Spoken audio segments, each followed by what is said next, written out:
Aveva salutato la fidanzata a Oderzo e stava facendo rientro a casa a Teglio Veneto. Luca Zanon, 30 anni, meccanico, era alla guida della sua auto, un Opel Astra, quando per cause ancora da accertare è finito fuori strada schiantandosi contro la spalletta in cemento di un ponte.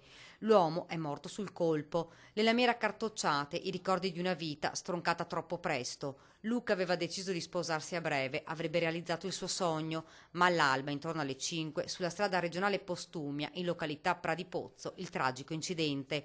Un boato violento sentito dalle famiglie residenti nella zona, a qualche centinaia di metri.